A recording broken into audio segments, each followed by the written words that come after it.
बिल्कुल। तो ये कुछ बड़े बदलाव जो कि 2023 में हमने डेट म्यूचुअल फंड में आते हुए देखे। हमारे साथ हेमंत रुस्तगी भी जुड़ चुके हैं, शो में सीईओ है वाइज इन्वेस्ट से। हेमंत जी, बहुत स्वागत करते हैं आपका हमारे आज के इस खास शो में। हम आज खास तौर पर डेट फंड्स की बात कर रहे हैं, फिक्स इनकम की चर्चा हम खास कर रहे हैं। और जिससे पहले आप हमारे साथ चर्चा में शामिल हुए, हमने जो कि बहुत ही आइकॉनिक मोमेंट रहा डेट म्यूचुअल फंड्स के लिए टैक्सेशन के लिहाज से, उस पर अभी हम कीर्तन से चर्चा कर रहे थे। सर, इसमें ये बात काफी इम्पोर्टेंट जो निवेशकों ने भी महसूस की, वो ये था कि पहले जो एक डिसाइडिंग फैक्टर होता था, एक डिफरेंशिएटिंग फैक्टर इनफैक्ट जो होता था बिटवीन डेट म्यूचुअल फंड और फिक्स डिपॉजिट, वो ये होता था कि टैक्सेशन बेनिफिट दोनों की टैक्स ट्रीटमेंट अलग होती थी। अब जैसे आज पार कर दिया गया, तो अब निवेशकों के मन में सवाल है कि डेट या फिर एफडी। तो अब आपके नजर में ये जब से टैक्सेशन में बदलाव हुआ है, क्या किसी का आकर्षण कुछ बदला है? एफडी थोड़ा ऊपर आया डेट से, या डेट अभी भी आप समझते हैं कि स्कोर्स ओवर फिक्स डिपॉजिट?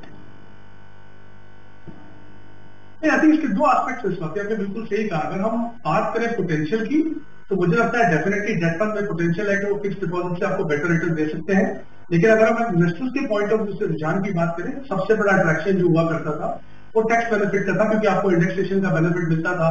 तो ऑब्वियसली अगर आपने जो इन्वेस्टर्स हायर टैक्स ब्रैकेट में थे, अगर उनको उतना भी रिटर्न मिला जितना एफडी से मिला, क्योंकि वो टैक्स बेनिफिट हुआ करता था इंडेक्सेशन का, तो उनकी जो पोस्ट टैक्स रिटर्न थी वो एफडी से कहीं ज्यादा बेहतर हुआ करती थी। जब से ये बदलाव हुआ है, डेफिनेटली इन्वेस्टर्स का जो इंटरेस्ट है वो डेट फंड से काफी हद तक हम कह सकते हैं निकल गया। हाँ, वो जो शॉर्ट टर्म बाकी की जो ऑप्शन है, लिक्विड फंड हो गए या शॉर्ट टर्म हो गए, वहां तो फिर भी पैसा आता रहा, क्योंकि वहां पे भी जैसा मैंने पहले कहा कि पोटेंशियल था और आगे भी रहेगा कि आपको जो सेविंग बैंक से जो रिटर्न मिलता है या जो शॉर्ट टर्म एफडी से मिलता है, उससे बेटर आपको रिटर्न मिल रहा था। बट आई थिंक जो लॉन्गर टर्म का जो इन्वेस्टमेंट जब देख रहे थे वो होराइजन, तब मुझे लगता है काफी सारे निवेशक जो है वो कुछ गए होंगे शायद एफडी में भी, ऐसा नहीं है कि नहीं गए होंगे, लेकिन ज्यादातर जो लोग हैं वो हाइब्रिड फंड की तरफ चले गए। क्योंकि हाइब्रिड में क्या बहुत सारी ऑप्शन रहती हैं। एक तो इक्विटी का टैक्सेशन होता है, रिटर्न भी बेटर मिलती है, और फिर आपको कुछ हद तक जितना भी आपको डेट में एलोकेशन चाहिए वो भी आपको मिल सकता है। तो अगर आप अपनी शॉर्ट टर्म की इक्विटी और डेट की दोनों की रिक्वायरमेंट को मिला के देखें, तो हाइब्रिड एक काफी अच्छी ऑप्शन बन के दिखी है। हमने देखा है कि अगर आप इनफ्लोज को देखें तो उन जो ऑप्शन में इनफ्लोज काफी आए हैं। बट मेरा ये मानना है कि अगेन अगर आप उसको थोड़ा ध्यान से देखें डेट के स्पेस को, क्योंकि पहले एक और इशू था कि इंटरेस्ट रेट जो है वो ऊपर जा रहे थे, तो ऐसे में बहुत कम ऑप्शन है। जैसे शॉर्ट टर्म डेट की बात कर सकते हो, या फिर जो टारगेट मैच्योरिटी है, वैसे कुछ ऑप्शन थे जहां पे आपको रिटर्न अच्छा मिल रहा था। बट बाकी जो डेट फंड की जो और कैटेगरीज थी, वहां पे रिटर्न अच्छा नहीं मिल रहा था। बट अभी मुझे लगता है सिनेरियो डिफरेंट है, क्योंकि हम देख रहे हैं कि इन्फ्लेशन जो है पीक आउट हो चुका है। It's a matter of time, may be 1-2 quarter में आप इंटरेस्ट रेट कट देखना शुरू करेंगे, बिकॉज जो इनवर्स रिलेशनशिप है बॉन्ड प्राइसेस का और इंटरेस्ट रेट का, उससे मुझे लगता है अपॉर्चुनिटीज जो है डेट फंड इन्वेस्टर्स के लिए खुल रही है, और उनको देखना भी चाहिए। अगर वो टैक्सेशन को भी छोड़ दे तो भी मुझे लगता है ऐसी ऑप्शन है जहां पे उनको एफडी से काफी बेहतर रिटर्न मिलेगा। बट ऑफकोर्स क्योंकि मार्केट लिंक प्रोडक्ट है, तो जो वॉलेटिलिटी उसके साथ आती है वो तो अटेंडेंट आपको रहेगी। उसको थोड़ा मैं ध्यान में रखे सही अगर सिलेक्शन करें, तो डेफिनेटली आप जो फिक्स डिपॉजिट या ऐसी जो ट्रेडिशनल ऑप्शन है उनसे बेटर रिटर्न आपको मिल सकता है। जब फिक्स इनकम में निवेश की बात आती है कीर्तन, तो कई ऐसे फंड्स हैं जिनका डेट में एलोकेशन है, वो भी निवेशकों को डेट एक्सपोजर देते हैं। इसमें सबसे बड़ा एग्जांपल डेफिनेटली जो कि हाइब्रिड फंड्स हैं जिनमें इक्विटी और डेट दोनों का एलोकेशन है। लेकिन इसमें यहीं पर निवेशक थोड़ा सा घबरा जाता है कि अगर इसमें भी हमारा डेट का टैक्सेशन लग जाएगा तो हमें क्या फायदा है इससे। तो अगर हम थोड़ा सा बहुत नटशेल में आपसे इस टैक्सेशन को समझने की कोशिश करें कि कहां पर डेट टैक्सेशन एक हाइब्रिड में भी लगता है और कहां पर इक्विटी का टैक्सेशन लगता है, तो शायद निवेशकों को आसानी हो। स्वाति जी, 2 रूल यहाँ समझने हैं। कोई भी निवेशक अगर इनको समझ जाएगा तो उनको समझेगा कि कहाँ इक्विटी लगेगा, कहाँ डेट लगेगा। किसी भी एक फंड में जहां पर आप 35% से नीचे इक्विटी में इन्वेस्टेड है, तो उस पे आपको डेट का टैक्सेशन लगेगा। आप कितने भी समय तक होल्ड कीजिए, आपको आपका जो स्लैब रेट है उस पर टैक्स भरना पड़ेगा। यहाँ समझने वाली ये बात है कि फंड में अगर फंड आर्बिट्राज में इन्वेस्ट करते हैं उसे भी इक्विटी माना जाता है, तो इसको ध्यान में रखिएगा। पर 35% के अगर नीचे है इक्विटी एक्सपोजर तो आपको स्लैब रेट के हिसाब से टैक्स भरना पड़ेगा।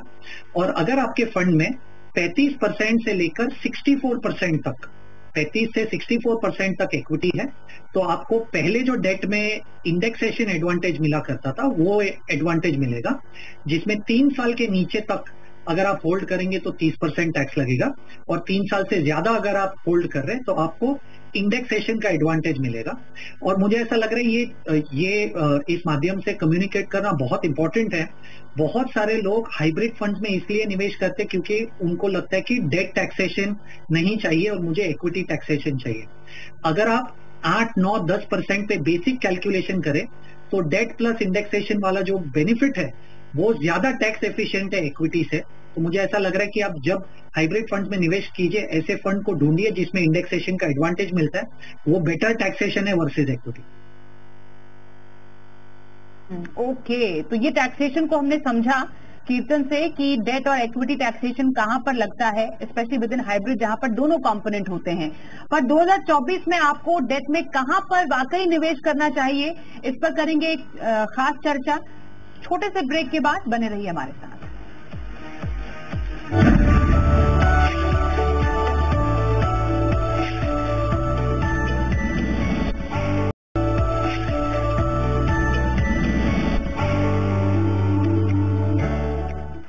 नया साल निवेश बेमिसाल।